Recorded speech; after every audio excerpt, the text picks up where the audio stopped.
耽误下去，整个苏家都要被你连累。快走！我不去，那丁北侯府小侯爷可是京城有名的纨绔。姐，还用得着你来挑三拣四？苏锦绣，你给我听清楚，你只不过是你那个下贱的娘捡回来的野种。我们苏家养育了你这么多年，现在正是你报答养育之恩的时候，替婉儿嫁给小侯爷。我不是野种，犟嘴！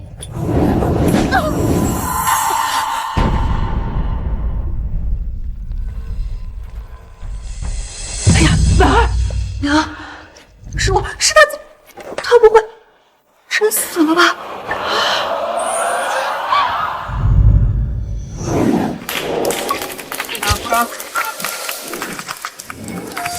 美食的真谛在于用心。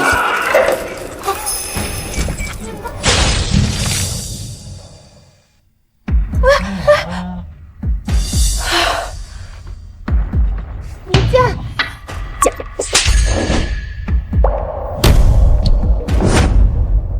这是穿越了，这是穿越了。哎，没死就给我趴起来！哎，苏锦绣，别以为你假装受伤就能躲得了替嫁这门差事。今天你就算断了一条腿，也得给我爬着上了那台轿。原来是这两个女人，平日里仗着自己得宠，就这么欺负一个善良丧母的女孩。苏锦绣，这一笔账我替你补了。也只这一棍打得你们认主归宗。反了！报恩，我这个人最喜欢恩将仇报。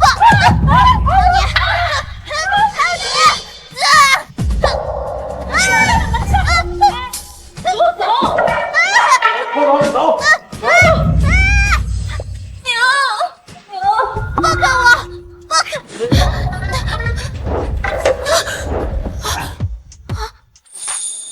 呸！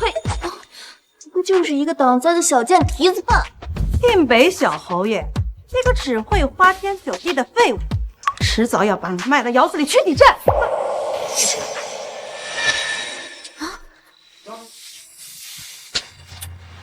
我倒要看看那个所谓的京城四大纨绔到底是个什么货色！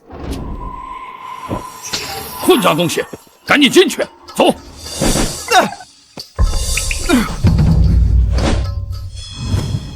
这宽肩窄腰大长腿是个极品男，老天爷总算干回人事。只要是脸也长得够帅，别说替嫁了，让我倒贴都行。今晚就洞房花烛夜，姐可就不客气了。都说苏家大小姐温婉贤淑，本公子今天就先给你立个规矩，进了我的门就得学好三从四德，休想干涉我出去花天酒地。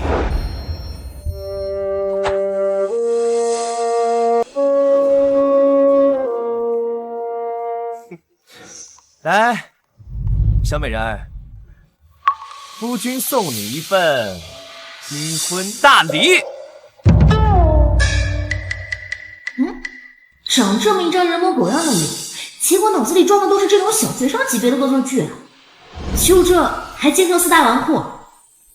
喂，怎么一点动静都没有？不会被吓傻了吧？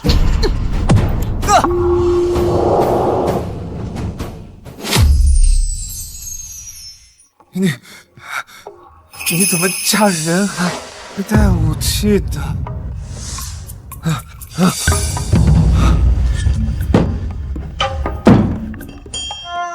喂，啊，死了没？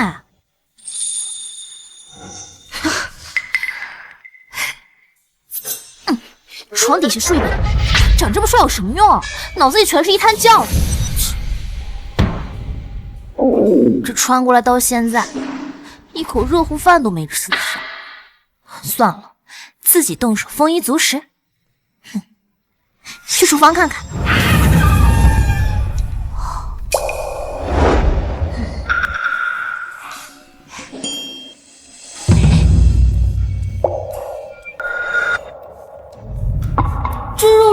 太老了，鸡蛋都没有去腥，这丸子一点也不 Q 弹。切，这古代的烹饪技术也不怎么样。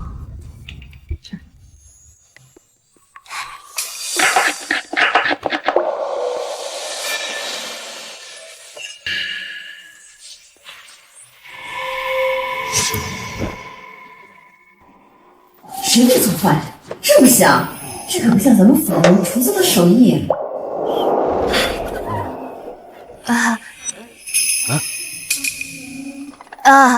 老侯爷、侯夫人，你们还没用过晚膳吧？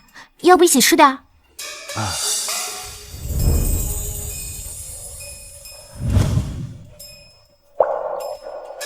老侯爷、侯夫人，这是最后一道菜了，快试试看合不合胃口。这不是绿菜花吗？锦绣啊，这可是从西域传来的观赏花卉，怎么能端上餐桌呢？是啊，我们从没听说过这东西能吃。锦绣，这会不会有什么问题啊？爹娘，你们就放心吧。这西兰花呢，看似只能观赏，实则呀营养丰富，口感爽脆，再配上这蒜蓉酱汁，甚是美味。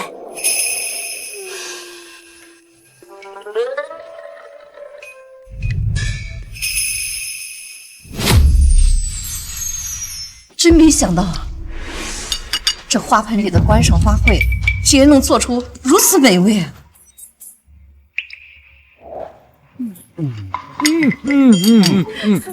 还有这肉，肥而不腻，入口即化，妙啊！锦绣啊，以后啊，你想用什么做菜都行，哪怕你说这花园里的石头能吃啊，娘也信。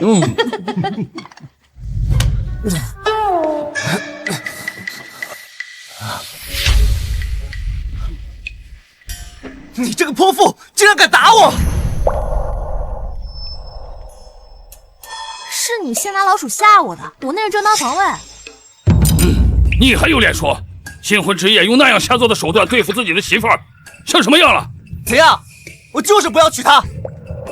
书呆子，无趣死了！书呆子，人家是京城闻名的才女，比你这副不学无术的模样强上10000倍，你有什么资格嫌弃人家？哎呀，好了好了，都别说了。恒儿，快来尝尝锦绣做的菜。来，不吃。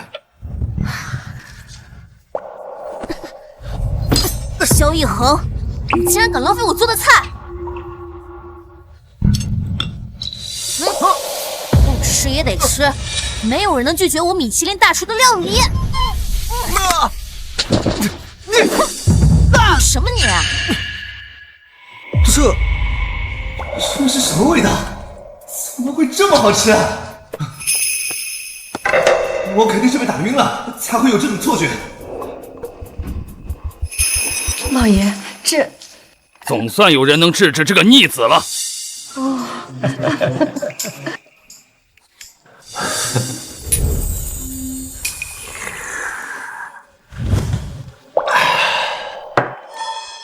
一个书呆子还想在我面前翻天，立马被我收拾得服服帖帖的，做了8个好菜讨好我。我听说呀，这皇太后厌世许久，皇上心急如焚，张榜天下，寻能人异士，为这个皇太后啊开胃解忧，给治好了，赏金1000两，加官进爵呀。这好呀！哎，小小，我记得嫂夫人她不是会做菜吗？让她去试试呗。她要是做不出来，就得在全京城人面前丢人现眼。她要是做出来，这功劳那都不得记在您头上呀。让那个泼妇去宫里出丑，这主意不错啊。走，接皇榜去。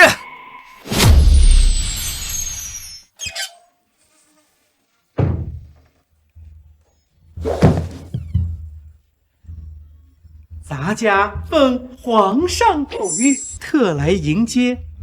永接皇榜，厨艺精湛的神厨萧公子入宫为皇太后诊治。皇榜诊治？公公，你找错人了吧？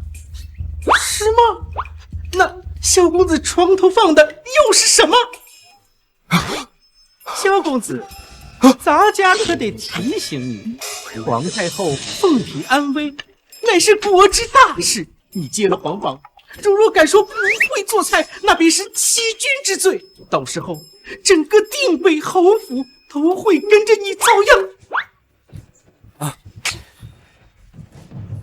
你个逆子！哎呀，公公，求求你，犬子只是一时糊涂，喝醉了才犯下如此大错。哎呀，求公公在皇上面前给求求情吧。侯夫人，咱家劝你还是省省吧。欺君罔上，那可是灭门的死罪，咱家担得起。来人呐！在。萧夜戏耍皇榜，藐视君上，证据确凿，咱家把他绑了，打入天牢，听候圣上发落。阿长，哎呀，公公，你说这是不是有什么误会啊？别动！皇榜在此，人也在此，能有什么误会？哎呀，这榜虽然是我夫君接的，但菜将由臣妇来做。这俗话说得好，夫为妻纲，所以妻亦可为夫解难，应该不算欺君吧？小雅，哎呀，我陪你一起去。哎呀！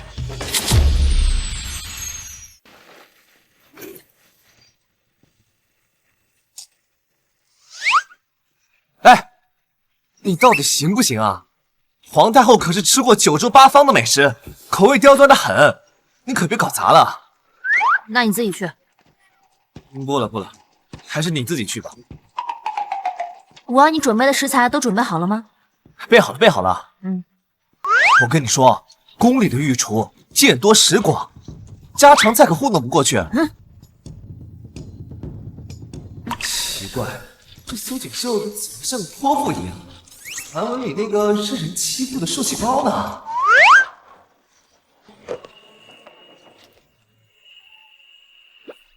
这不是萧大公子吗？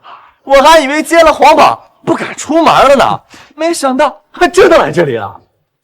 赵文宇，钱妃，你们昨天两个是不是故意害我？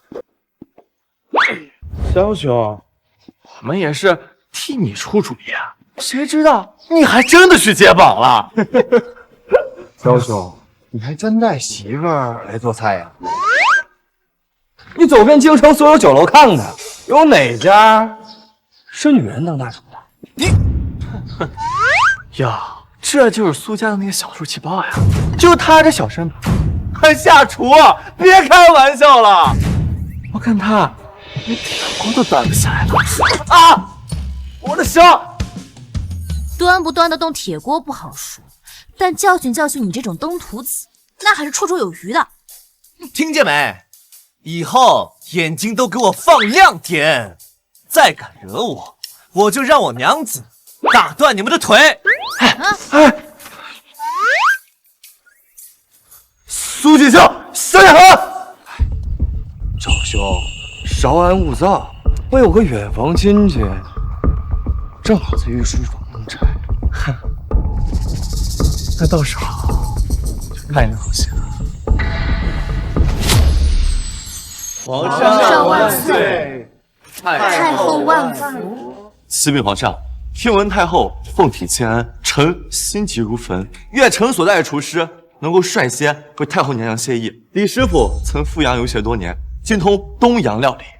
臣也愿为太后分忧。张大师曾在南洋暹罗国做过御厨，一手暹罗菜做得出神入化。准了，开始吧。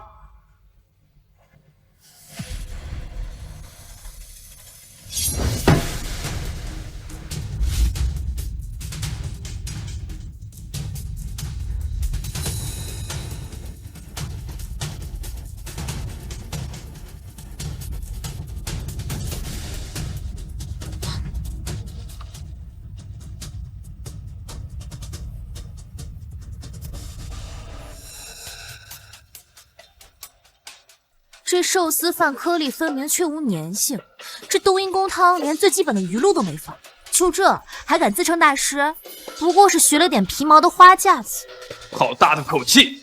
你怕是连寿司都没见过，就在此大放厥词？就是，这冬阴功汤是暹罗皇室秘方，岂是你一个妇道人家能懂的？庄主贻笑大方。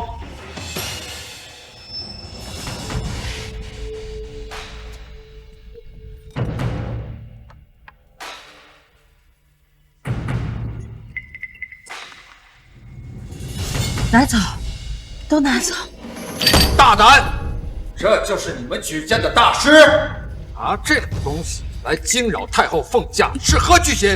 来人！是，将这2个学艺不精的厨子拖出去，每人重打20大板。冤枉啊！皇上冤枉啊！你们2个，身为朝臣之子，言过其实，惊扰母后，罚你们去殿门口跪着，没有证据，不许起来！哎呀，两位兄台不是说要给我开开眼界吗？怎么这眼界还没开，先开柜了？皇上，不如让2位留下来，开开他们的狗眼。下一位。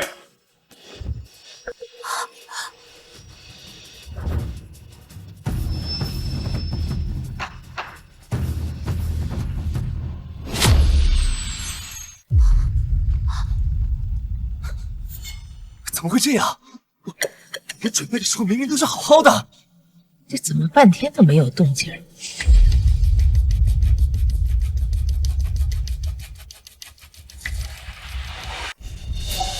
哎呀！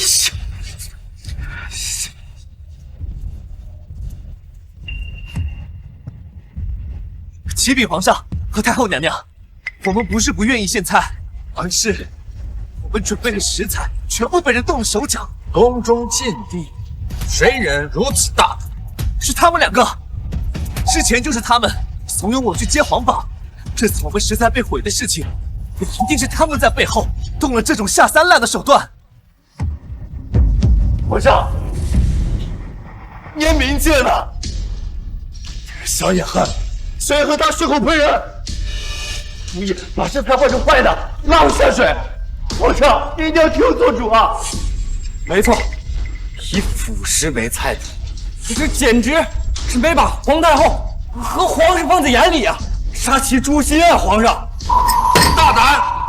来人呐！将这2个以腐蚀欺君罔上的东西给朕拖下去，打入天牢！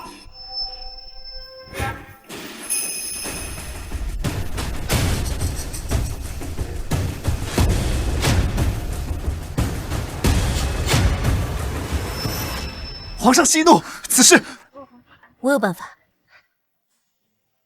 皇上息怒，虽然这些食材已遭破坏，但民妇有新的菜谱，即使无需这些，也可给太后娘娘做一道开胃佳肴。皇上，能否借您殿外庭院中的新妇？简直是天方夜谭啊！皇上，微臣只听过吃竹笋，没听过吃竹子，又不是大熊猫。依臣看，他就是黔驴技穷，徒劳挣扎罢了。用竹子做菜，哀家活了大半辈子，倒是第一次听说。皇帝，不妨就让他试一试。李德全，去，按他说的做。是。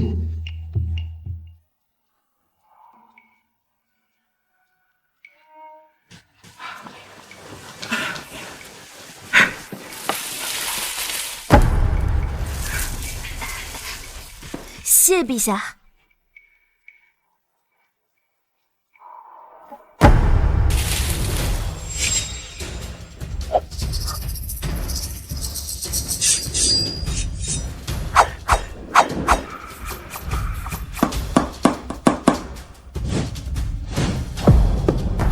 到底有几成把握呀？这件事可不是开玩笑的，到时候要是再搞砸了，搞砸？我的字典里可没搞砸二字。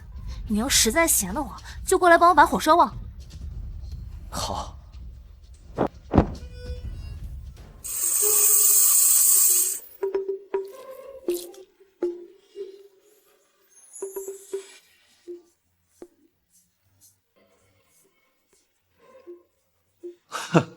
装神弄鬼，把米塞进竹子里，这算什么菜？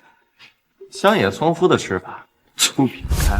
就是，皇太后何等金贵的脾胃，怎会吃这种乱七八糟的东西？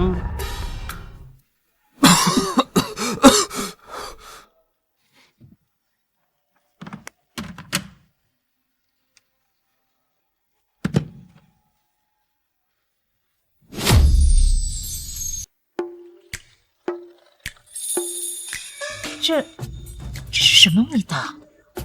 这么清甜。不过就是米饭味儿，能有什么稀奇？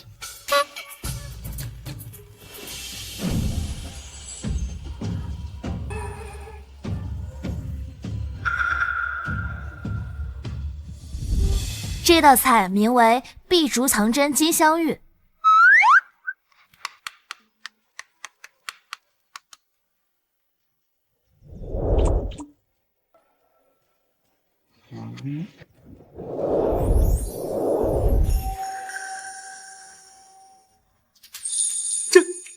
这米饭怎么会发光？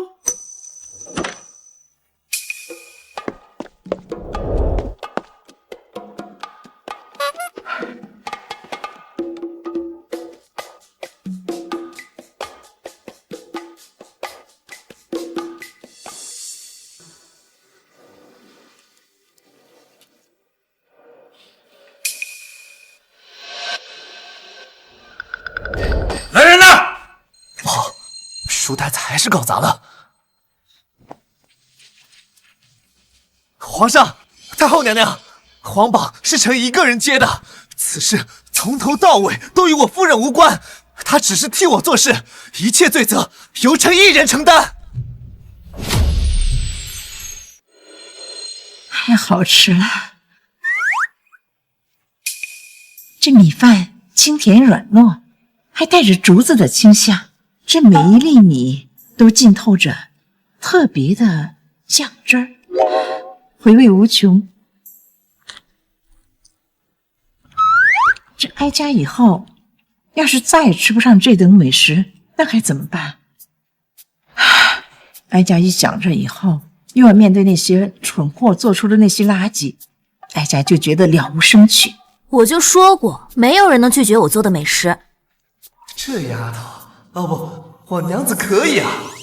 这下谁还敢说我娶了个书呆子？娘子随便露一手，就比御膳房那帮废物强100倍。李德全，再给哀家上一桶。哦不，把所有的都给哀家拿上来。是。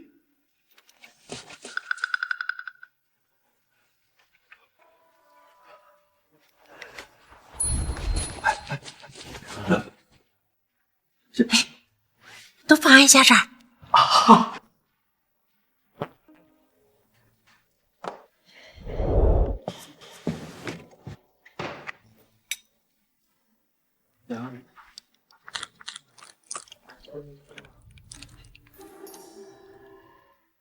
看见没？我娘子做的饭，连皇上想吃都得靠边站。你那些东洋南洋的大师傅呢？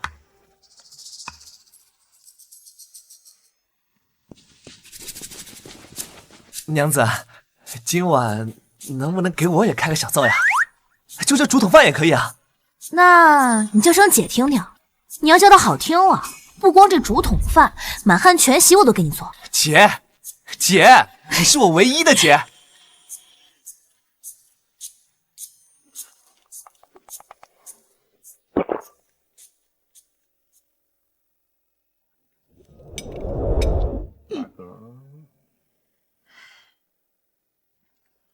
看到你，就想到了哀家的锦儿，也该是你这般年纪，她要是能吃到这般美食，那该多好。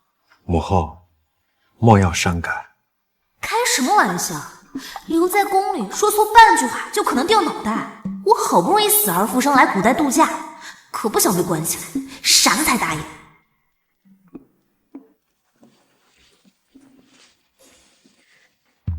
承蒙太后娘娘厚爱，只是臣女已为人妇，理应在家孝敬公婆。话，太后抬举你，那是你的福气，你竟敢当众拒绝，你是看不上皇家，还是觉得你定北侯府的权势大得了太后的懿旨？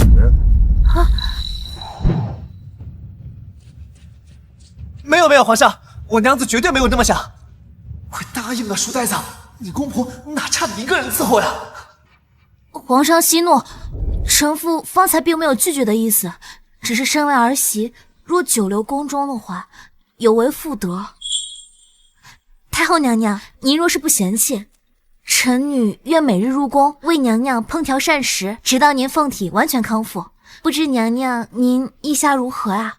皇帝呀，你看看这孩子多通情达理呀，完美。既能刷脸保持好感度，又不用被困在这里打卡上班，我可真是个小机灵鬼。如此甚好，既能为母后分忧，又不失为人媳的本分。小叶恒，你倒是娶了个好媳妇啊！皇上圣明，您这么一说，臣确实觉得我福气不浅。不过您是不是也应该有一点实质性的表示啊？哈哈哈！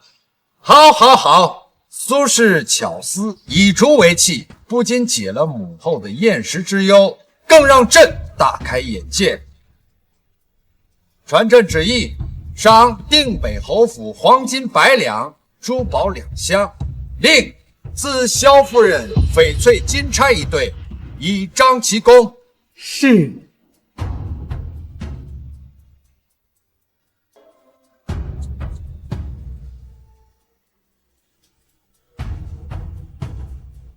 臣妇叩谢皇上、太后娘娘恩典。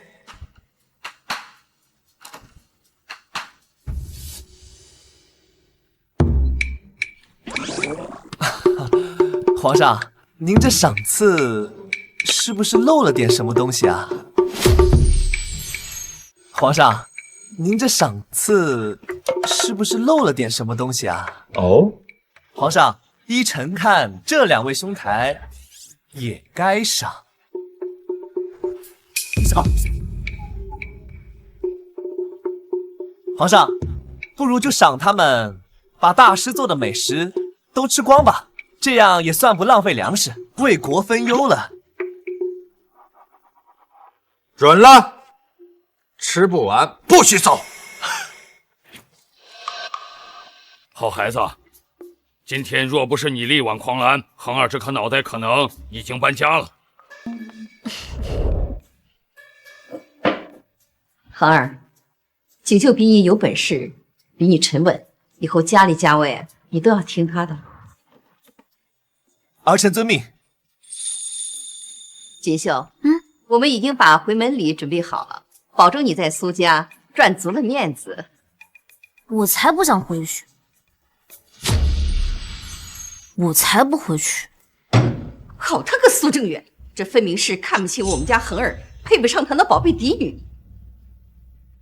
岂有此理！我们锦绣在家肯定受气啊！这群狗眼看人低的东西，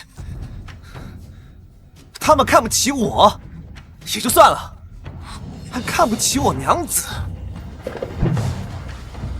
娘子放心，这门儿我们要风风光光的回。我要让全京城的人都看看，你苏锦绣嫁给我萧夜恒，是享了天大的福气。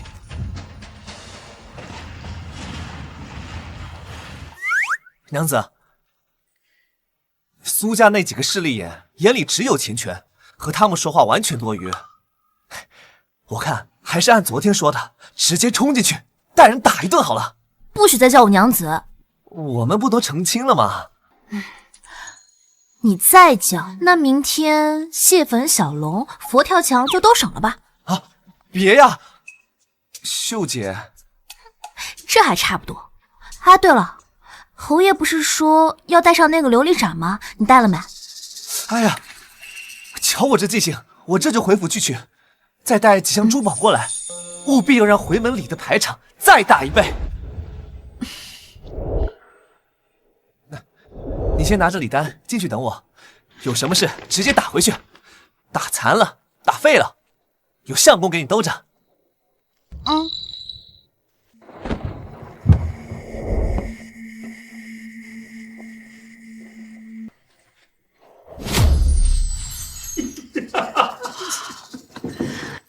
娘，王爷准备的回门礼，光东海珍珠就有8盏呢。哎，王爷说了，就算我是侧妃，也不能让我委屈了。我柔儿就是有福气，赵王爷那可是皇亲国戚。瞧瞧，还有人亲自陪着送来，多体面呢。我都说了，他忙了就不用过来。但是呀，这3日之后非要亲自来接我回家。是啊。不像有些人，这回门连夫君的影子都见不到，还真是让人可怜呢。莫不是大姐姐在侯府不受宠，小侯爷连这点脸面都不给你吧？那赵王爷如此清醒，怕是在朝中不得志吧？柔儿妹妹，你这后半生的富贵可得抓牢了才行。你夫家不得志。柔儿妹妹头上这个金钗呀，可是赵王爷宠她，特意为她求来的。你这头上又有什么呢？就你这根破簪子，该不会是外面的地摊上淘来的吧？王爷说了，这钗子啊，全京城没有第2只。你家侯爷啊，怕是连这钗子都没见过吧？锦绣啊，你也别难过。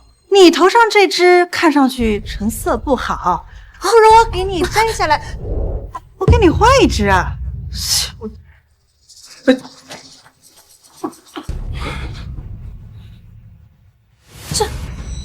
这钗子怎么这么像传说中的凤栖羽啊？凤栖羽，那是什么呀？哎呀，就是那个宫廷秘宝，可是被太后娘娘所珍藏的。绝不可能在你头上！好啊，你个苏锦香，竟然趁着在宫中做菜，敢偷太后娘娘的宝物！苏锦香，你好大的胆子呀！赶紧把钗子交出来，我还能在太后娘娘面前帮你求情。偷？不好意思啊，可能让你们失望了。这可是小侯爷在宫中给我挣来的脸面，是皇上和太后娘娘亲赐的恩典。这天下给的体面，就你们也配跟我比？你胡说！你这个贱人，这一定是你用什么阿杂手段骗来的吧？反了天了！我看你是翅膀硬了。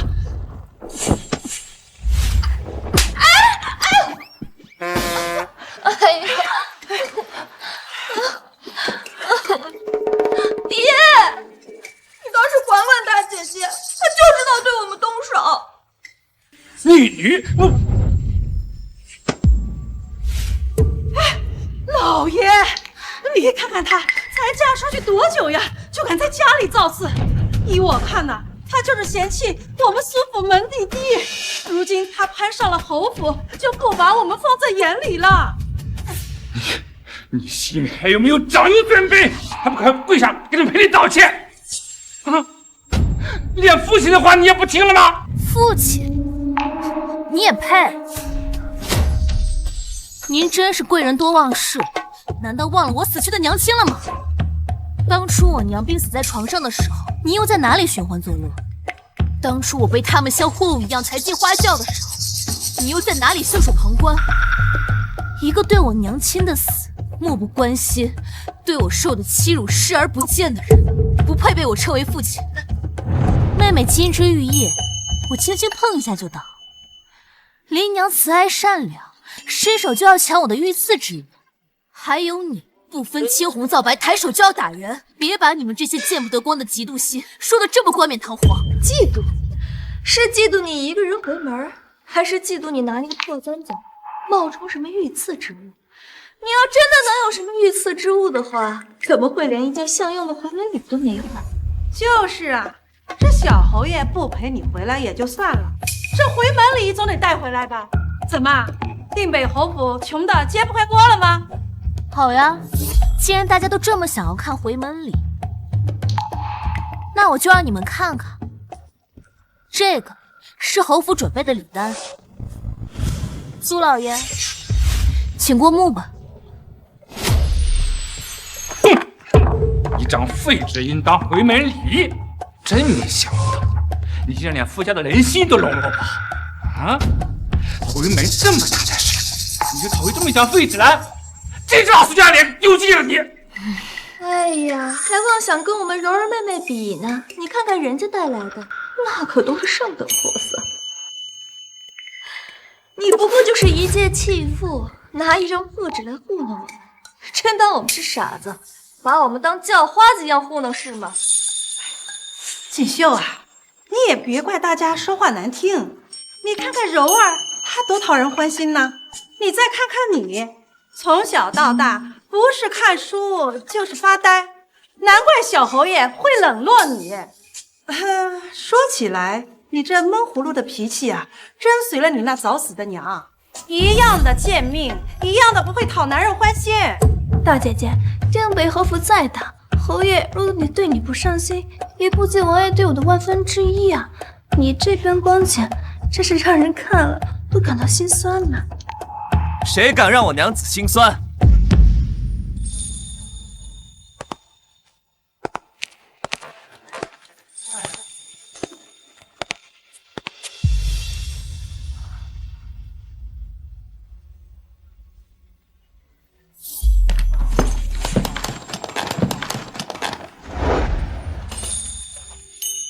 这家伙还真把库房给搬来了，真是个不嫌事儿大的活宝。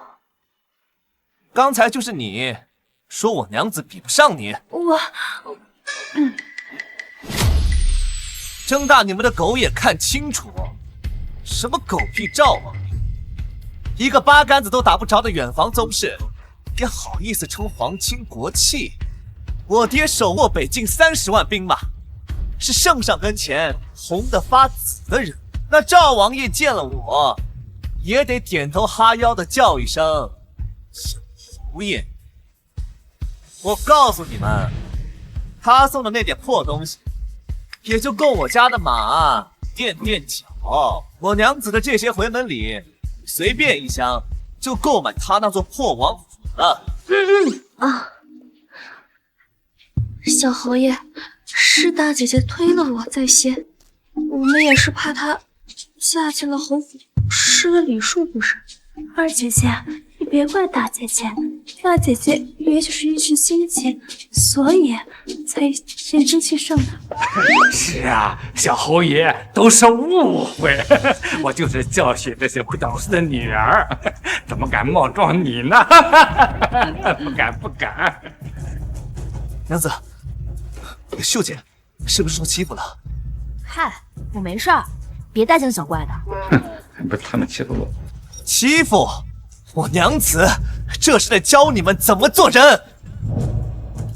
我确实就是欺负你们了，但我今天的事，只不过是你们之前对我的所作所为加倍奉还罢了。好啊，你们这帮畜生，平时竟敢这么对我娘子！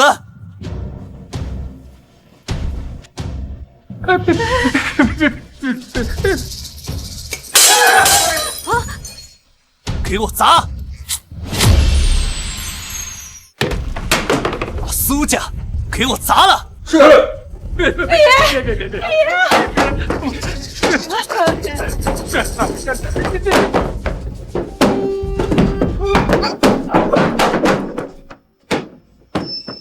停！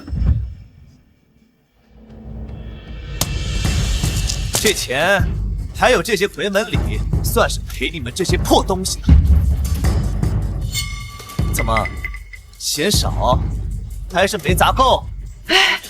那就再砸一遍，砸到他们肯给我娘子磕头道歉为止。慢着，这砸了东西可以再赔，但我娘之前受的欺辱，该怎么算？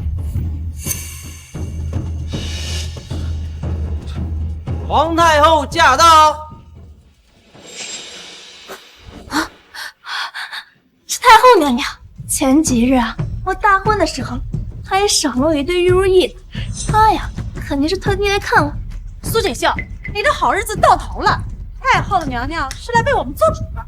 哼，你们等着，就让太后惩治你们两个大逆不道东西！你们等着，要让太后娘娘惩治你们两个大逆不道东西！他们这群傻东西，还不知道皇太后娘娘有多宠你呢。皇太后驾到！好孩子，可算找着你了。哀家今儿个呀，馋你的手艺了，先去了趟侯府，他们说你回门了，这不，哀家就追过来了。哎呀呀，听见没啊？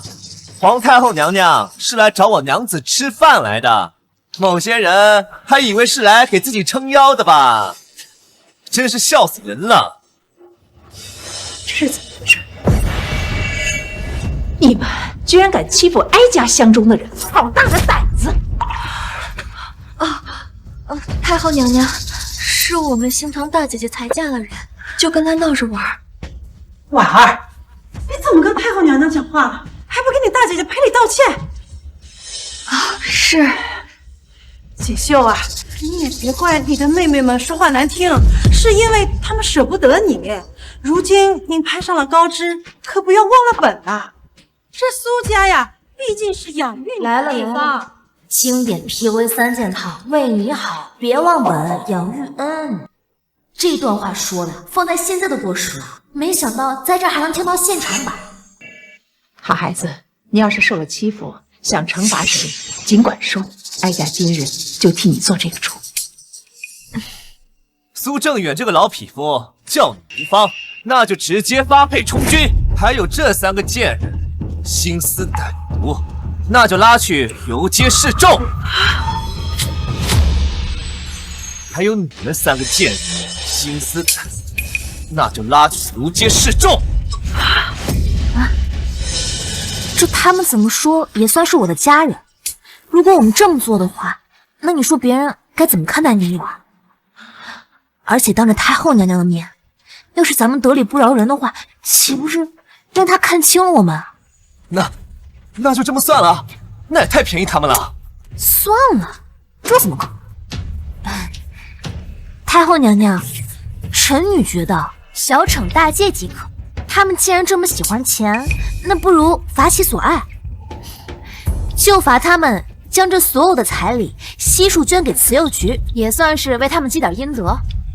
太后娘娘，意下如何呀？好一个罚其所爱，准了。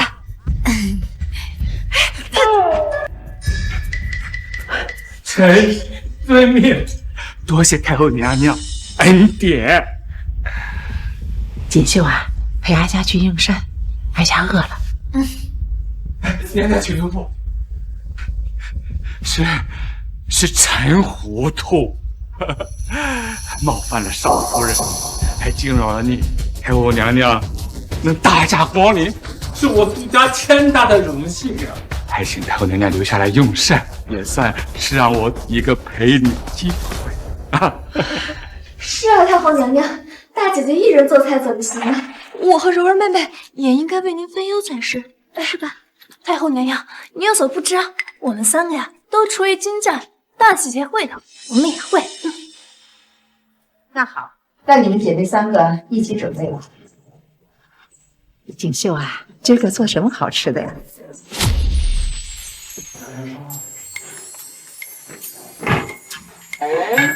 哎，我说，大姐姐，别怪我没提前提醒过你啊，这儿可不是什么书房，不是一念2句酸诗就能蒙混过关的。姐姐，妹妹知道你可能干不了什么精细活，你要是不会，可以过来瞧瞧，妹妹教你吧。我说你们2个，废话怎么那么多？信不信我让你们把洗菜水都喝了？奇怪，怎么回事？一道醋溜白菜而已，我怎么会？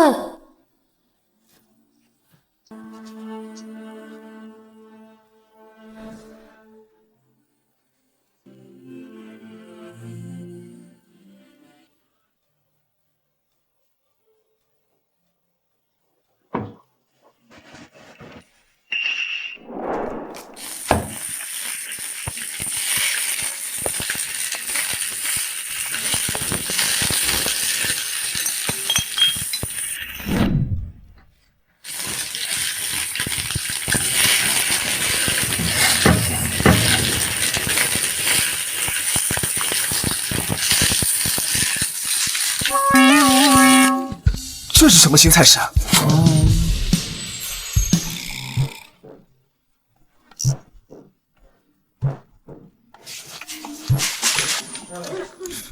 这是什么新菜式啊？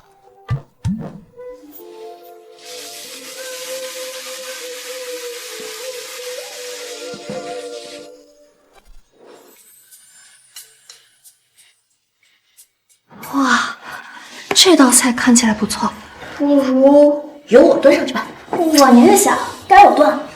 哎，抢什么抢啊？这道菜是我娘子做的，跟你们这两个洗菜丫头有半文钱关系吗？你说对不对啊，秀姐？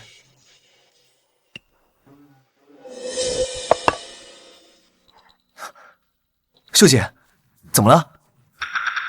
是累着了吗？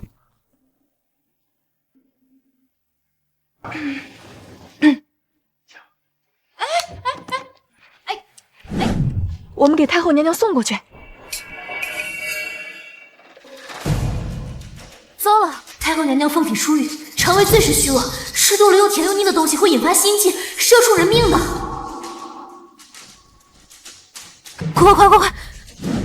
快去拦住他们！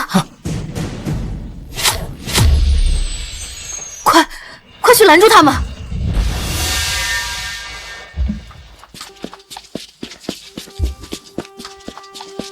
拦住他们！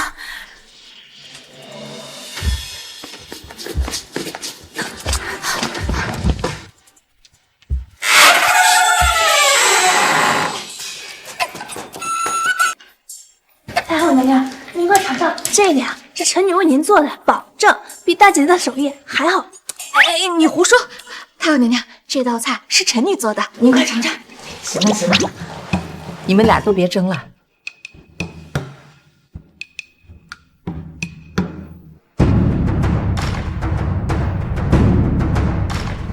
太后娘娘，这菜不能吃。太后娘娘，这道菜是苏锦绣做的，一定是她做出来陷害我们的。是啊，太后娘娘，这道菜从头到尾都是大姐一个人做的，我们姐妹俩连锅边都没碰过。太后娘娘息怒，这道菜是臣做的。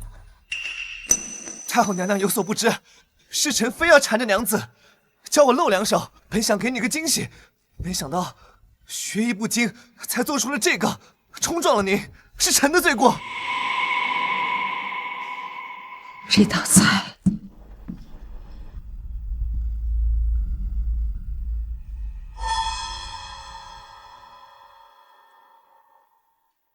就是这种又咸又甜的古怪味道，没办法，太难吃了，真是一点都没变呢。这就是小的时候锦儿做给哀家吃的味道。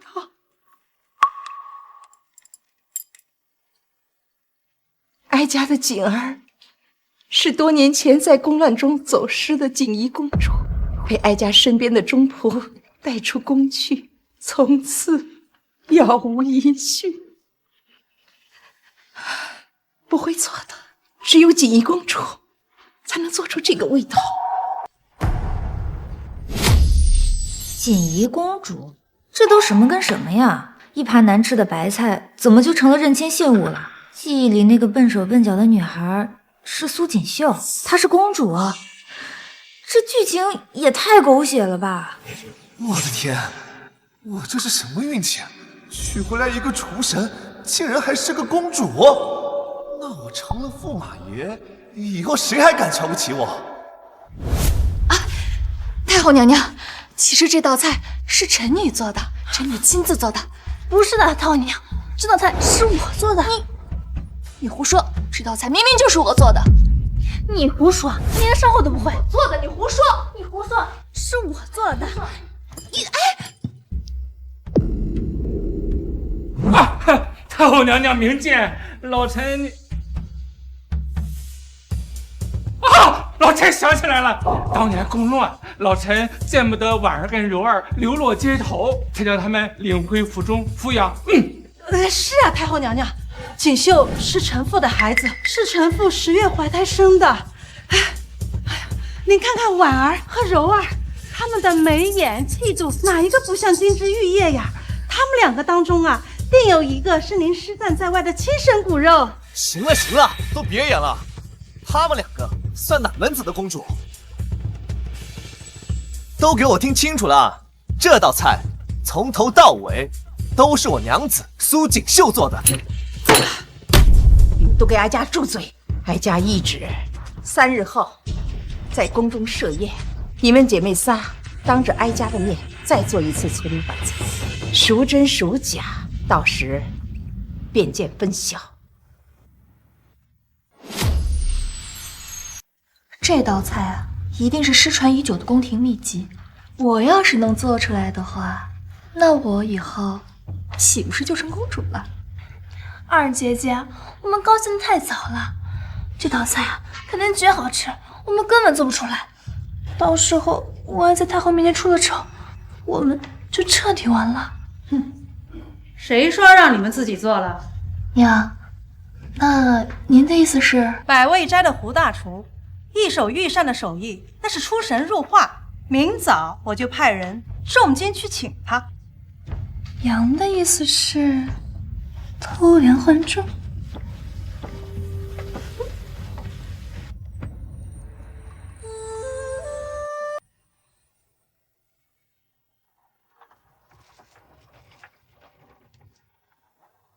秀姐，还在想做菜的事呢。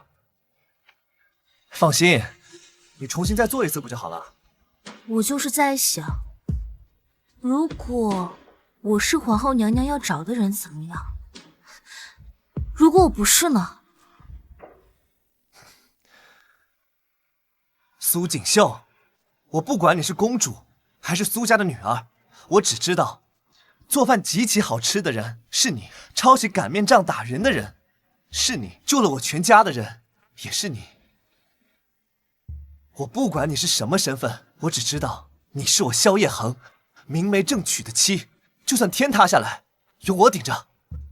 这个傻子，平时吊儿郎当，到了关键时刻说的话都还挺像那么回事。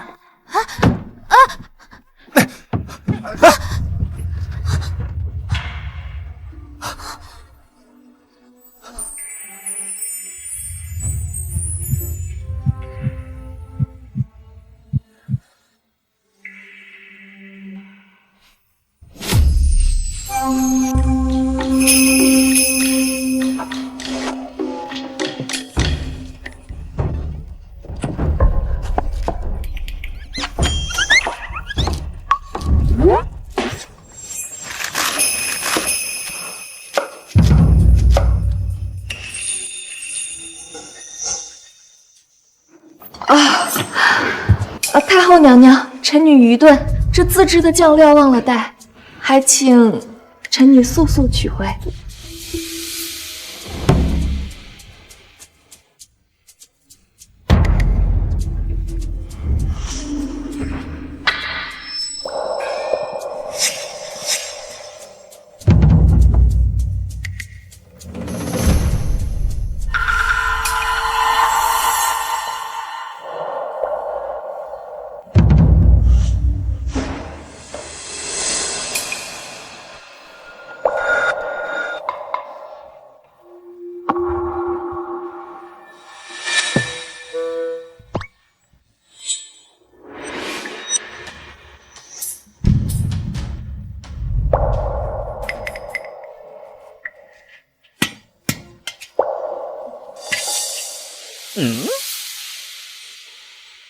哇，闻着就对味儿。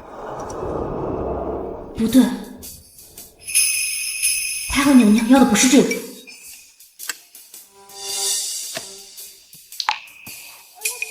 这么好吃的菜你怎么给倒了？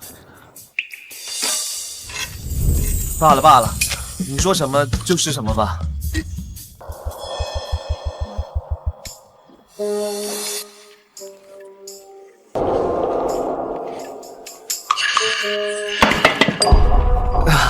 我不是故意的。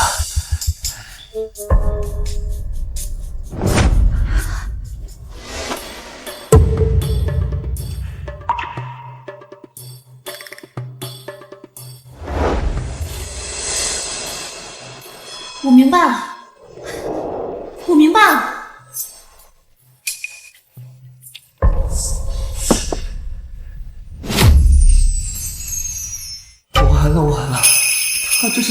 我气糊涂了，开始破罐子破摔了。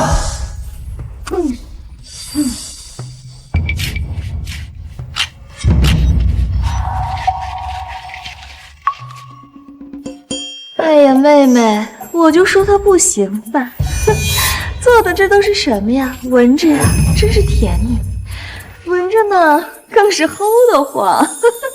小侯呀，你可别怪姐姐，姐姐也许是太累了，所以才会这样。跟我们比起来，简直是云云之别呀！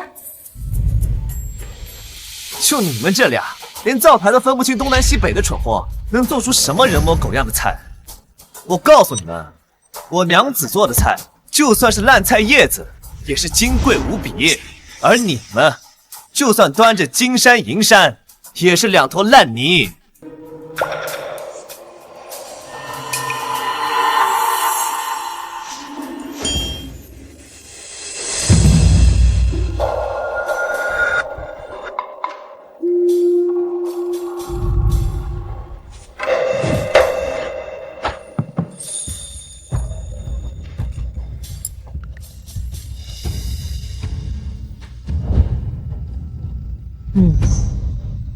不错，火候和调味都属上乘。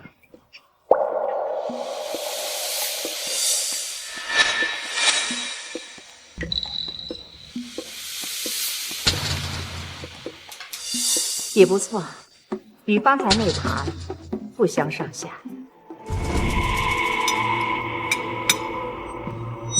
你们做的味道都不错，但不是哀家想要的。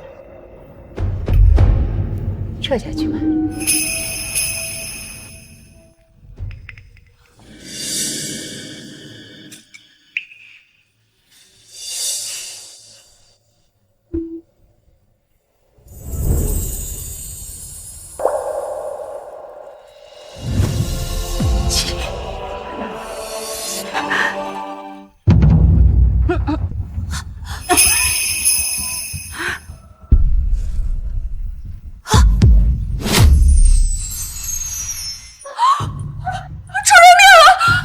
太后娘娘，太后娘娘，都给朕滚开！母后，母后，快传太医！启禀皇上，我们刚刚截获密报，苏锦绣他勾结宫外逆，意图在今日菜肴之中下毒，谋害太后娘娘。一派胡言！上次的教训还不够吗？竟敢在此血口喷人！皇上，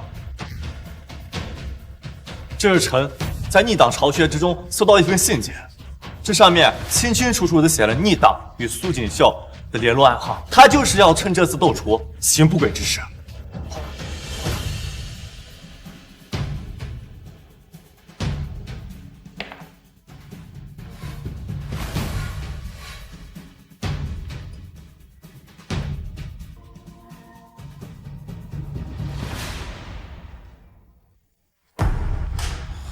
一个定北侯府的媳妇儿，来人，将这个罪妇给朕打入地牢！等等，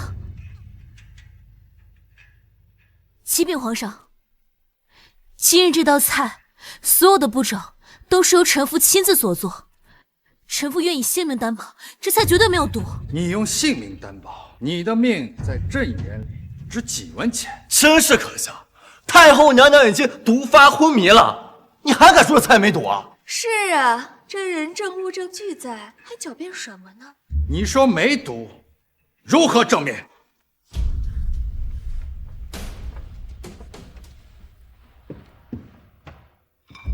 慢着！你快住手！这是我们唯一的办法。唯一的办法？你当我是死人吗？我相信你。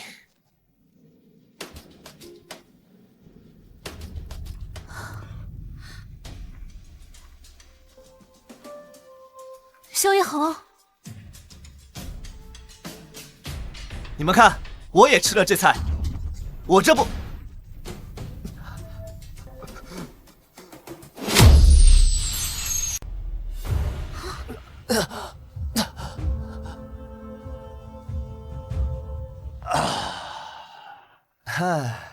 不好意思啊，吃太急噎着了。怎么不相信？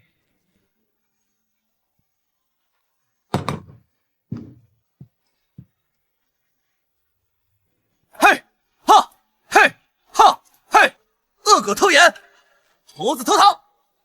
嘿哈嘿哈哦！快别在这丢人现眼了！现在最要紧的是太后娘娘。皇上，您看，臣现在的身体依然壮的能打一头牛，所以这菜肯定没有毒。启禀皇上，太后娘娘应该是在别的地方中了毒，毒性延缓，现在才发作而已。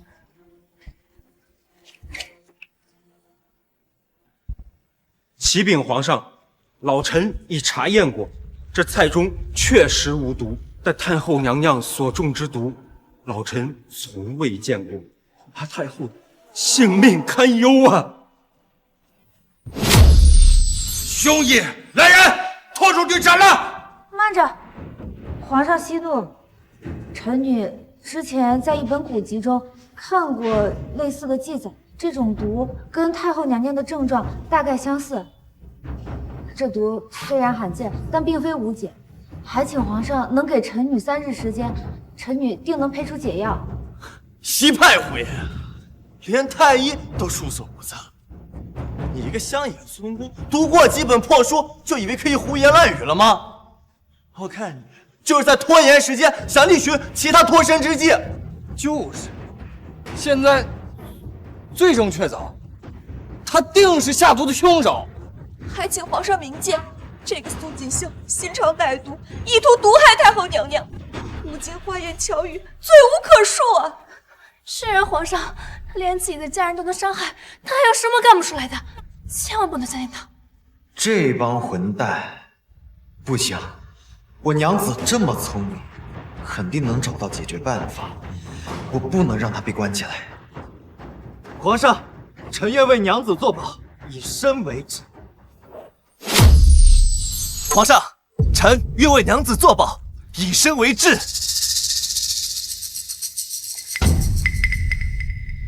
您可把我关在宫里，若太后娘娘有任何闪失，您不用审，可直接把我拉出去斩了。我定北侯府萧夜航，绝无半句怨言。这傻子，他知不知道自己在说什么？用自己的命换我一个出去的机会。启禀皇上，若3日之内可得解药，太后娘娘或可一试啊！朕只给你2天。皇上，但这期间，萧夜恒必须入天牢，朕也会派暗卫监视。若母后有任何闪失，朕要你们定北侯府满门陪葬。苏锦绣这个贱人呀，要是2天之内救不回太后的话，指定就连这定北侯府都落得满门抄斩了。哎，小侯爷也被困在天牢当人质了。我听说赵文已经跟玉帝打点过，得好好照顾他呢。死是他们最好的归宿，省得影响我们婉儿、柔儿当公主。自作孽不可活。当初在家是何等的嚣张，现在还不是落得个阶下囚的下场？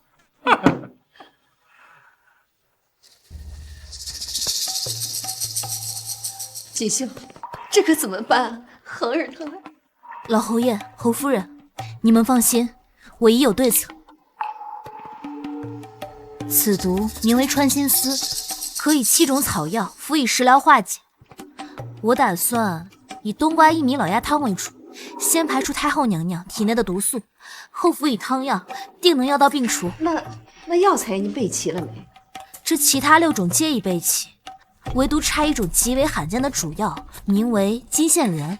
没问题，我这就派人全城搜寻。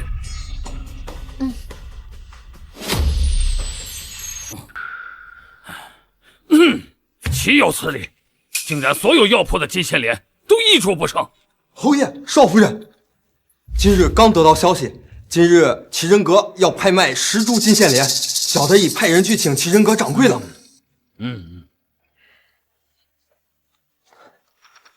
小人拜见侯爷。拜见少夫人。不知侯爷今天召小人前来，有何吩咐？少废话！你们店里今日是不是有批金线莲？本侯全要了。哎呀，侯爷，您怎么不早说呢？什么意思？就在半个时辰前，金线莲全部被一位客官买走了。买走了？是啊，那位客官拿市价3倍的黄金，把我店里所有的金线莲全部买走了。你知道那人是谁吗？那位客官戴着斗笠，看不清面容，付完金子，匆匆就走了。小的也不敢多问呢。可恶！这买的太巧，走得太急，就仿佛一切都像算计好的一样。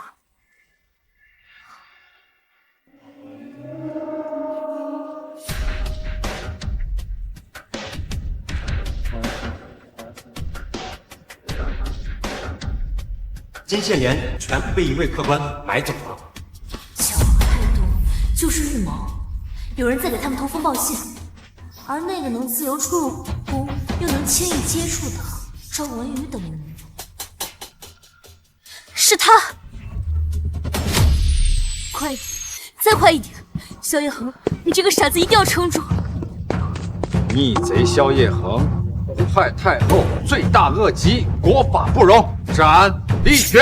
潇潇啊，别愁眉苦脸的嘛，安心上路啊。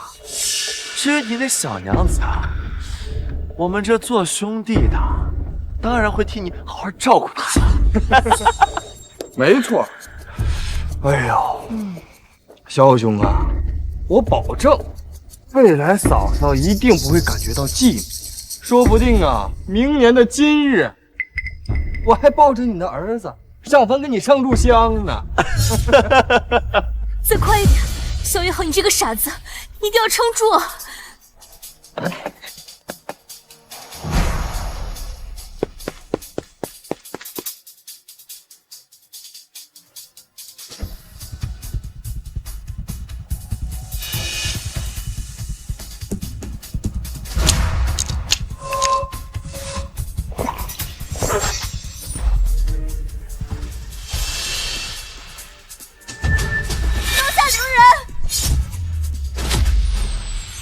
皇上，刀下留人啊！苏锦绣，你好大的胆子！朕命你医治太后，你却回天乏术，如今竟然敢来劫法场！皇上，毒害太后的另有其人，还请皇上明察。明察，人证物证俱在，你还在此狡辩？好，朕就成全你们这对亡命鸳鸯。来人，将这个妖言惑众的罪妇一并拿下，与萧夜恒一同处斩。是。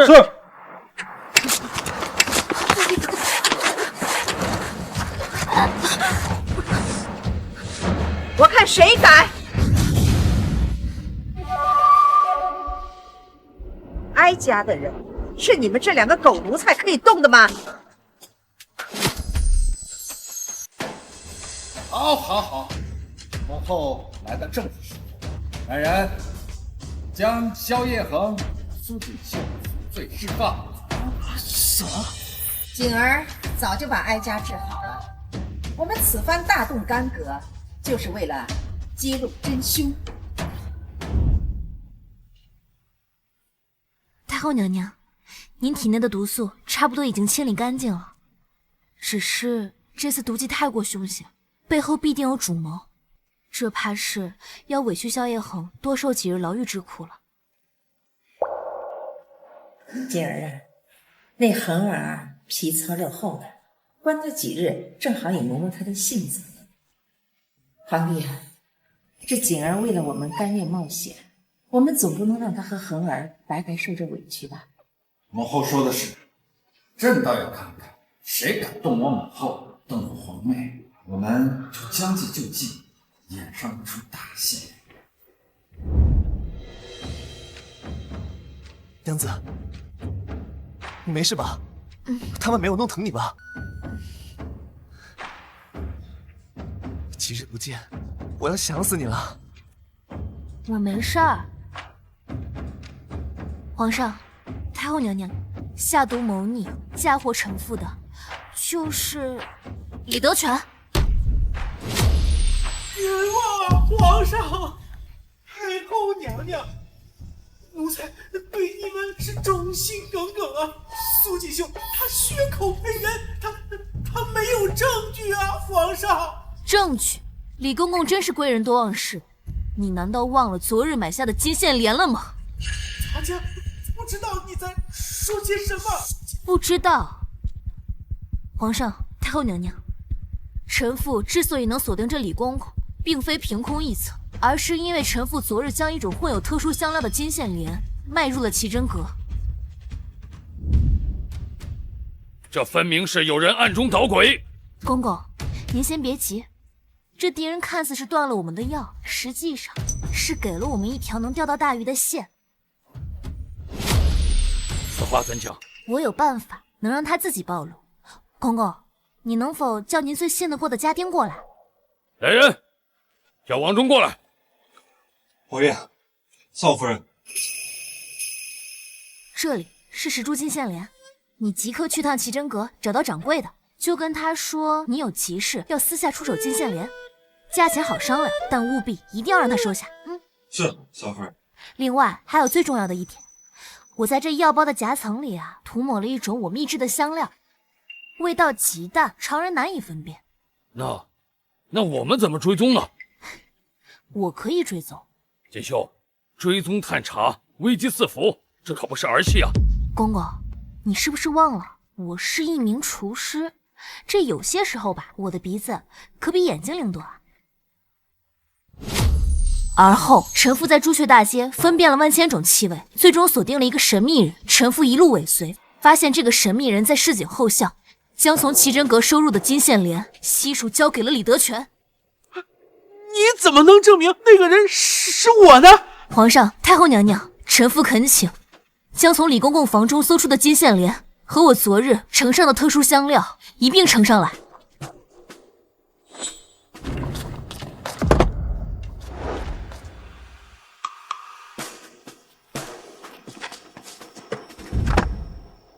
大家看，我所特制的香料就在这第3排的右数第3个。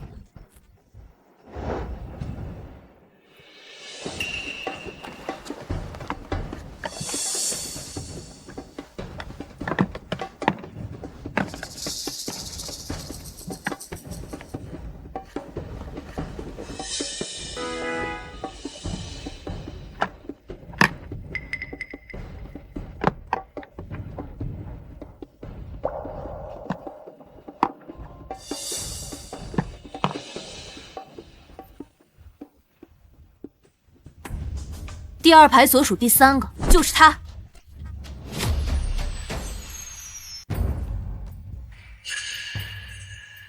臣妇还闻到这把手上也有淡淡的香料味道，还有一丝墨香味，应该是银票的味道。李德全，如果我没猜错的话，你收的封口费应该还在你的袖中吧？皇上，奴才该死，是他们拿奴才家人们的性命相要挟，逼我这么做的呀！皇上饶命啊！胡说！你派胡言！皇上明鉴，分明是畏罪，想拉我们下水，还敢抵赖！来人，将这3个逆贼打入天牢，大刑伺候！朕要让他们知道什么叫生不如死！皇上，饶命啊！我说，我全说，我们背后的人是……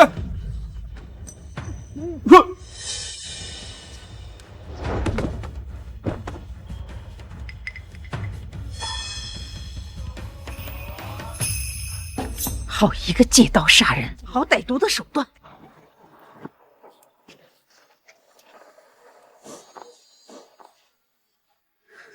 皇上，太后娘娘，他们应该早就被下了毒。看来这幕后之人不仅想要灭口，更想要向我们示威。线索全断了。哎，查了半天，又回到了原点。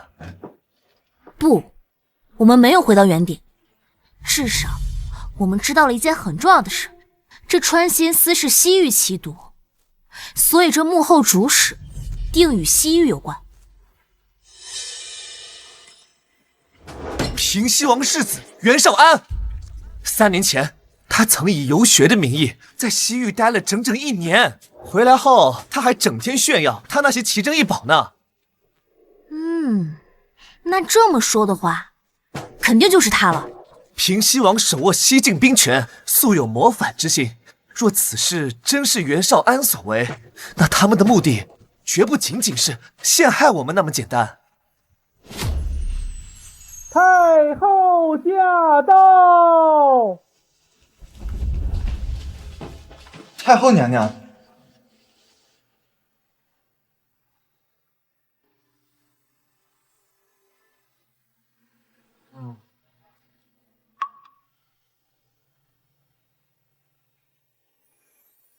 好孩子，这件事儿让你受委屈了，哀家我差点就……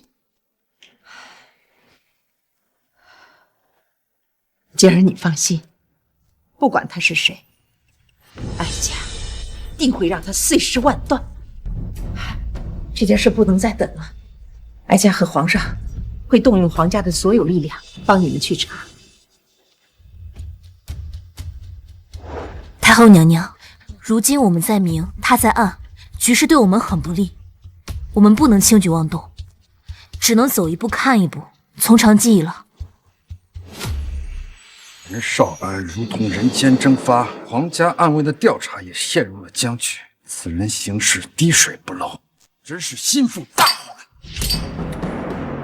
皇上，敌不动我不动，越是这种时候，我们越不能自乱了阵脚。景儿说的对，但是我们也不能什么都不做。越是在这个时候，越是要向外界展现我们对景儿和定北侯府皇家的恩宠，以震慑宵小。母后说的是。朕决定下月初8为锦儿举办公主册封大典，昭告天下。另外，再以驸马之礼为你和萧夜红筹办一场大婚。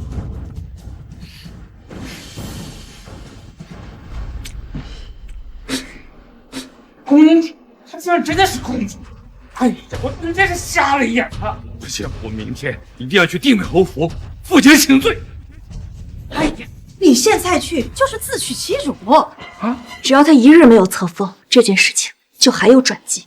娘，我们可不能坐以待毙。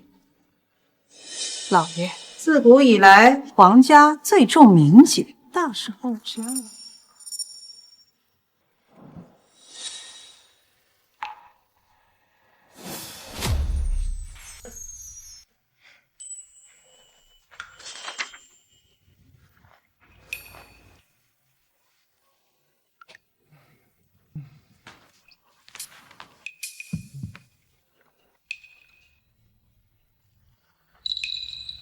小侯爷，少夫人，不好了！慌慌张张的，发生什么事了？外面都在传，说少夫人您说我什么啊？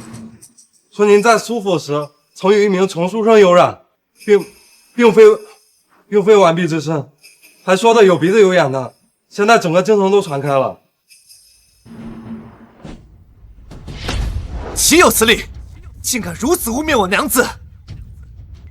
定是苏府那几个混蛋干的！我这就去苏府，把那几个长舌妇给宰了！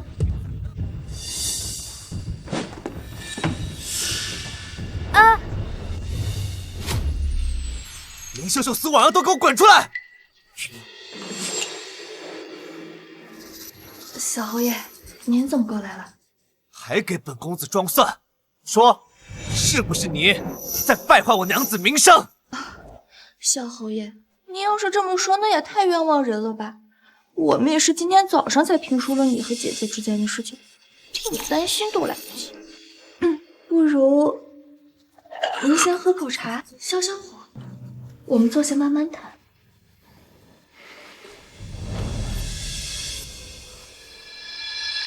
算你还有良心。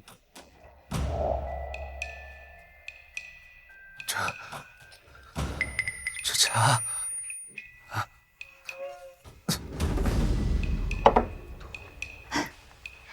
小侯爷，我看您今天也累了，不如我们就休息在苏府。婉儿今天会好好服侍您的。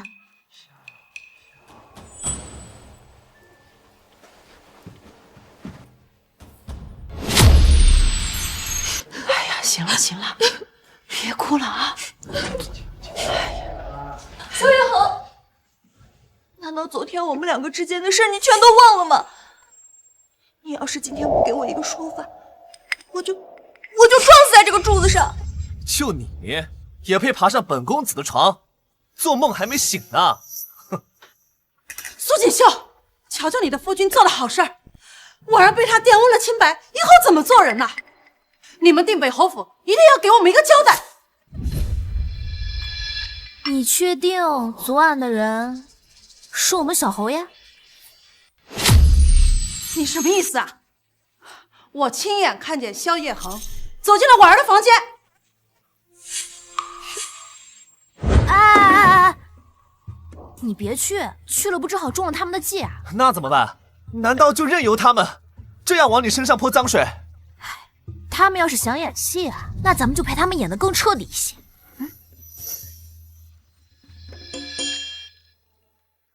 好，就这么办。我倒要看看他们最后怎么收场。来人，把人带上来。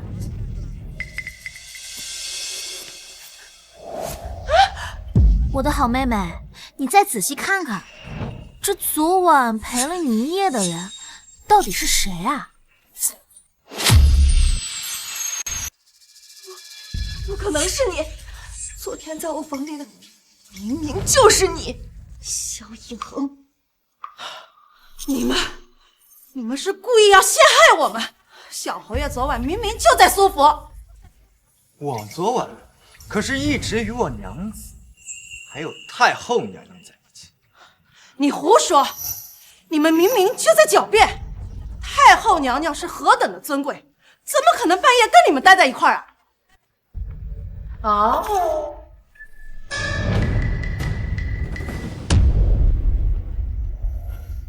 哀家怎么就不可以和自己的女儿和女婿待在一起呢？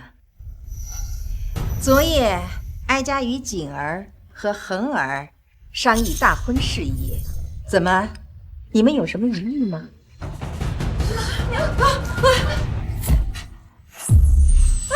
后娘娘，是臣妇一时糊涂了。我看你精明得很，就连污蔑公主名节这等诛九族的大罪你都敢犯。就是，敢往我娘子身上泼脏水，我看你们是活腻了。来人，将这两个毒妇押至朱雀大街。不要！你们不是喜欢说吗？那哀家就让你们说个够。每日午时，亲自向百姓澄清，你们是如何编造谎言，污蔑当朝公主的。太后娘娘，我们知道错了，我们再也不敢了，求求您了。你说以前你们在苏家的时候，你们不是最注重脸面吗？如今呢，我们太后娘娘给了你们一个在全京城百姓面前正脸面的机会，你们可别不识抬举啊！游街之后，林秀秀、苏婉儿败坏皇家名节，赐白绫1条。至于苏柔儿，教唆之罪，禁诸府邸，终生不得出。苏正远治家无方，革职留用，闭门思过。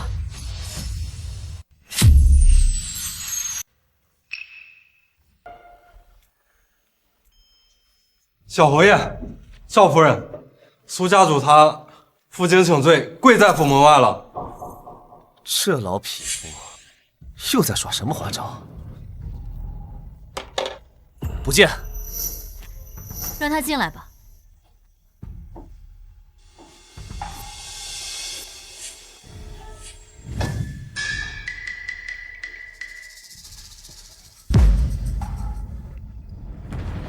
罪臣苏正远，拜见公主殿下，拜见小侯爷。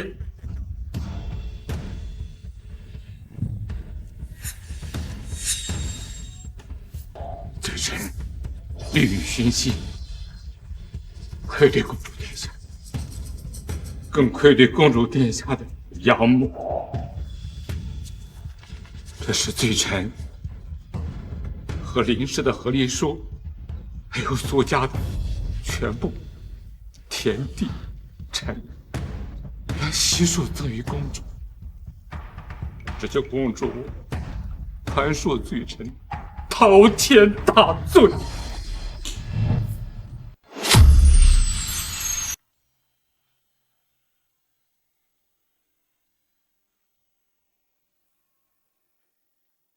这些我不要。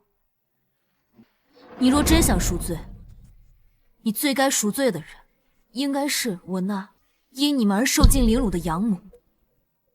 你若真有悔意，便拿着这些房产，去为她修缮陵墓，为她赎罪。遵命。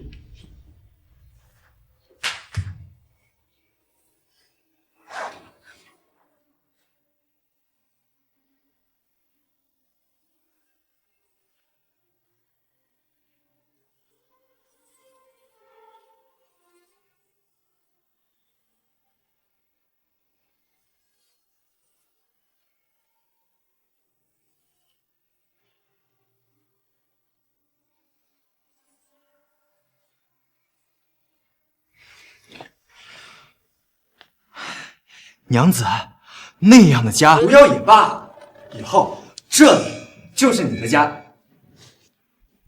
恒儿说的对，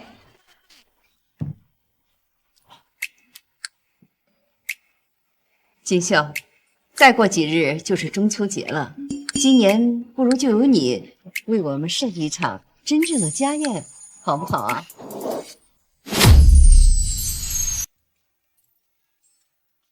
老侯爷常年镇守北境，口味偏重，最爱大口吃肉。那道炙烤羊排定能让他满意。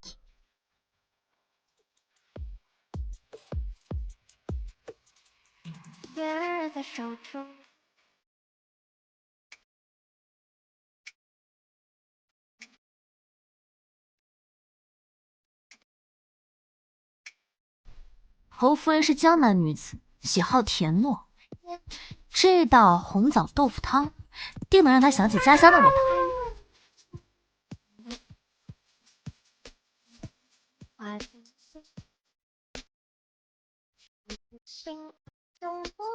至于萧夜恒那个无辣不欢的家伙，就做一道毛血旺吧，让他辣到跳脚才好。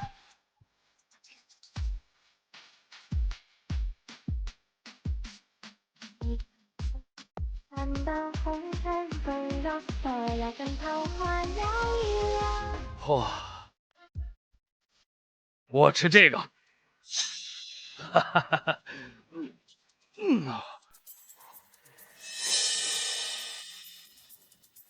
这肉串外焦里嫩，肉质丰腴，比军营那些伙夫烤的强上10000倍，哈哈哈哈哈哈，痛快，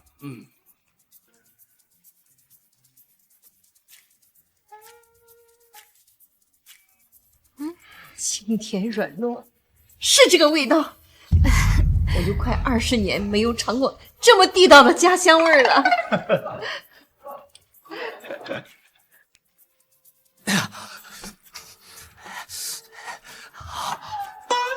够劲儿，娘子，你这手艺真是绝了。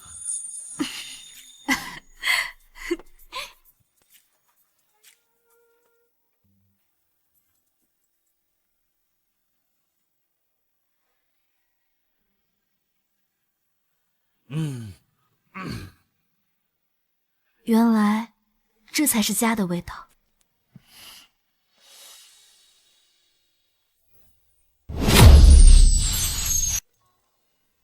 这几日天气热，给大家炒个莴笋姜姜火。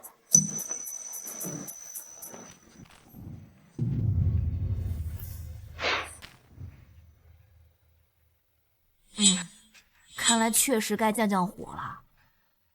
你不是去参加陈世阳的宴会了吗？那帮混蛋都欺负我。他们怎么你了？他们说我只配吃你的软饭，还说我连跟你打下手都不配。哦，难道他们说错了吗？娘子，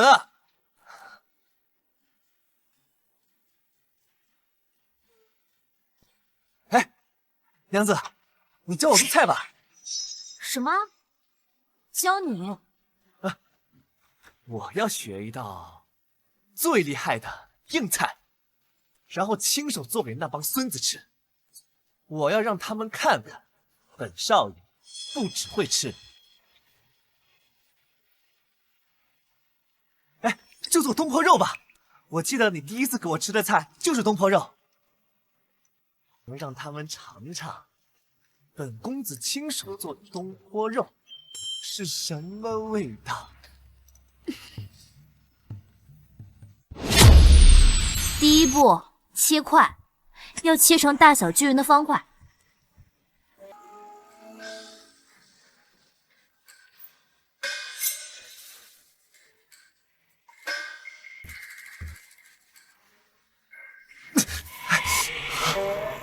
啊！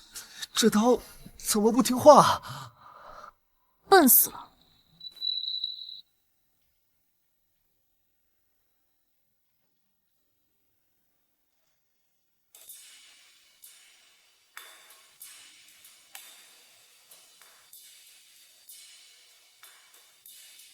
来，手要稳，刀要垂直落下，受力要均匀。娘子身上好香啊！啊，学会了吗？学会了，学会了。学会了就第二步，焯水。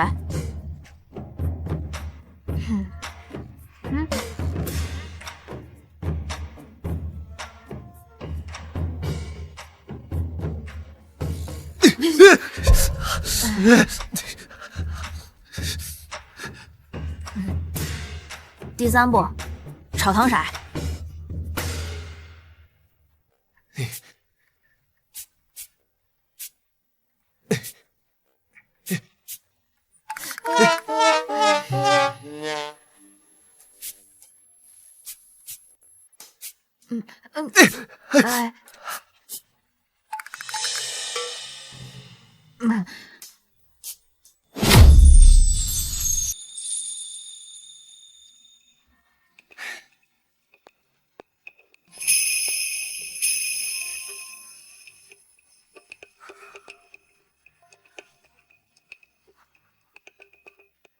娘子，你先尝尝。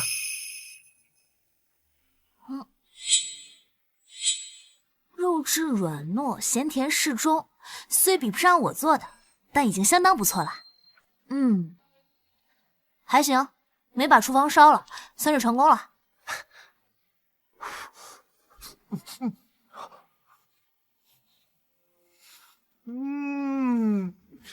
真好吃啊！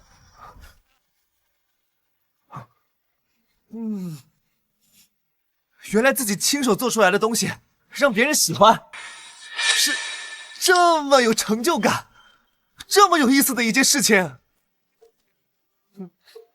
寒时过烟雨小，不夜后正好，又是一年才下世间暖夜横照。萧一航，怎么了？我觉得吧，你虽有极致，但根基不稳，长此以往，如再遇上袁绍安那种老谋深算之辈，很难有胜算。所以从今日起，你的玩乐时间没了啊！那我干什么？我亲自教你学识。至于武艺，我想老侯爷应该很乐意亲自教导你。你教我？你一个女人家的，我能教你书本上没有的道理。你要不信可以不学。如果不学，会怎么样？不学的话，什么鸡翅膀啊、水晶糕啊，通通没有了。我学还不行吗？先生在上，请受学生一拜。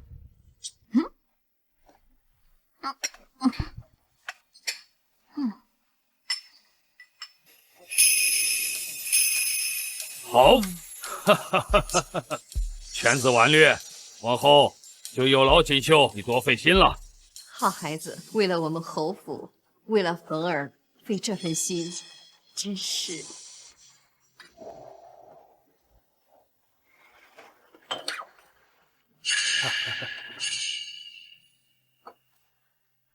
爹，娘，好孩子，快起来。儿媳向二老保证，定不负所望，与夫君一起内安家宅，外御强敌，共同维护我们定北侯府的荣耀。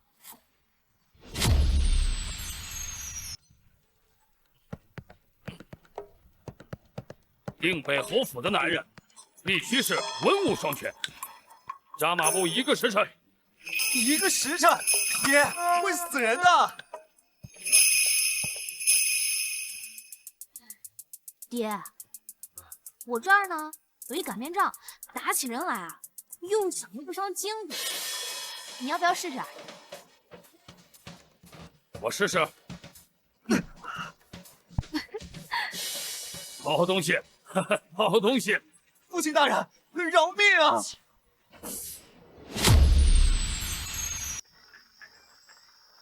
我们脚下的土地啊，并非天圆地方，而是像这冬瓜一样，是个球球。球？那我们岂不是会掉下去？你看啊，有一股神秘的力量，将我们牢牢地吸附在这个球上。当我们围着太阳转的时候呢，就有了四季更替；当我们自己转，就有了白昼和黑夜。还有啊，就像这料汁一样，遇冷则凝，遇热则化，就像天上的云。遇冷成雨，遇热成气。所以说，这世间万物呀，都有它运行的规律和道理。我娘子上知天文地理，下入厅堂厨房，真是厉害。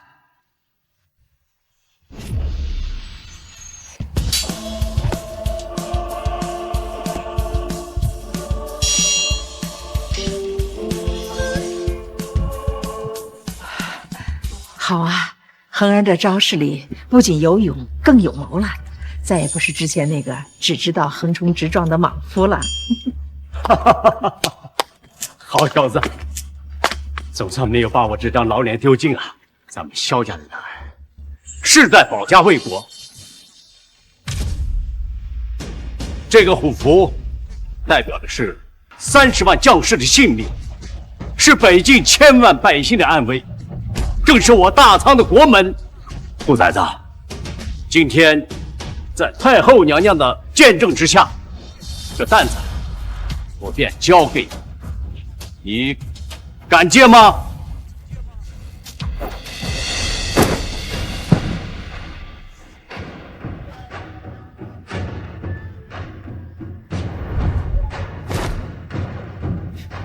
爹，儿臣萧夜航在此立誓，人在，北境在，人在，大仓在。若违此事，天诛地灭。好，哈哈哈哈！好啊！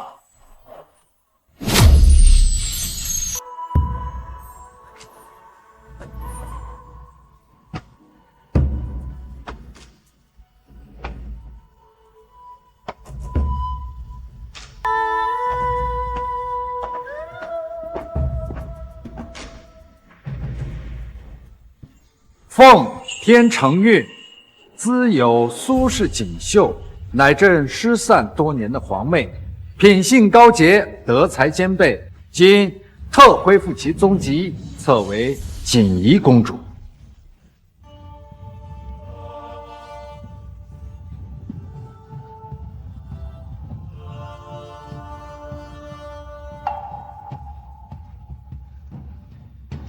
谢皇兄隆恩。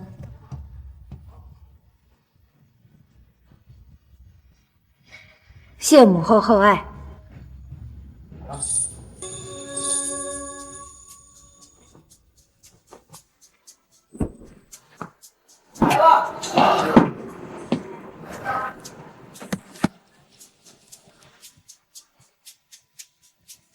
娘子，我们到家了。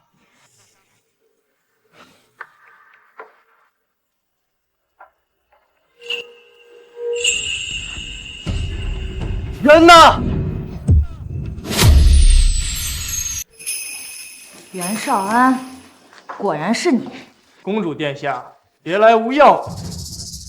没想到你们还挺厉害，查到了些蛛丝马迹。不过没关系，今天你们的命和定北侯府的兵权，我全都要。少安，你放了他！可以，拿你爹留给你的兵符来换。扔过来！你先放了。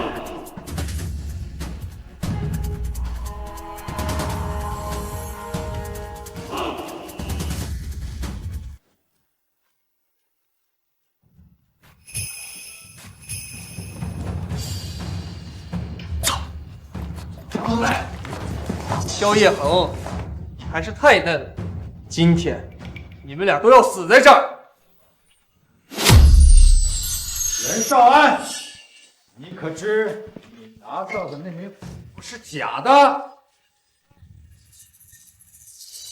来人，将平西王府逆党给朕一网打尽！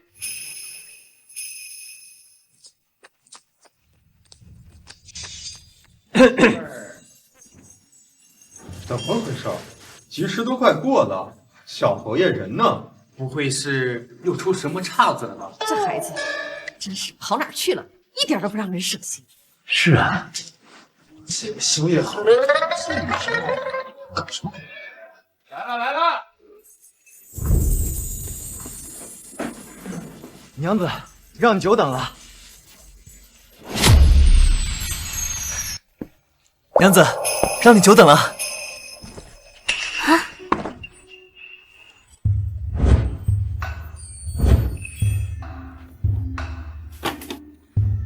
我听说成婚要送酒彩礼，我想着我们的缘分是从美食开始的，所以我偷偷买下了珍馐楼，特意为你做了这件独一无二的9层甜蜜饯，寓意我们就这么长长久久、甜甜蜜蜜下去。你这个傻子！吉时已到，夫妻对拜。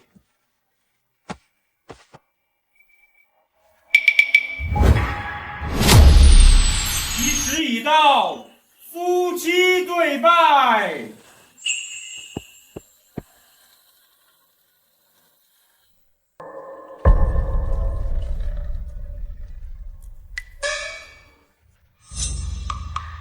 想让我和你对拜，先叫声姐来听听。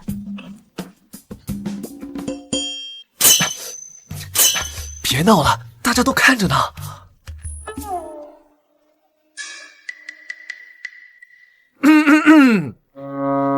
姐。拜。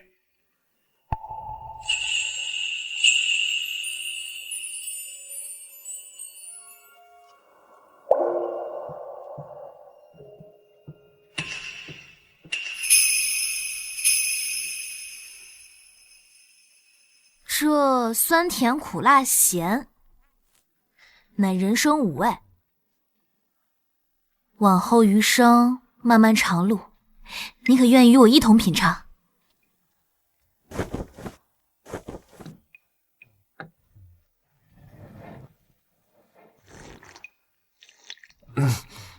昨夜角楼有东风，春心泛秋意上心头。恰似故人原来在乡愁，今夜月稀烟朦胧，一声叹意难忘星空。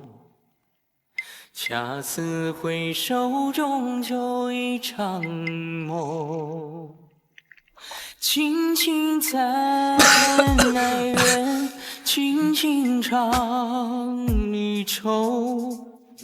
洗尽铅华中，旧人懵懂。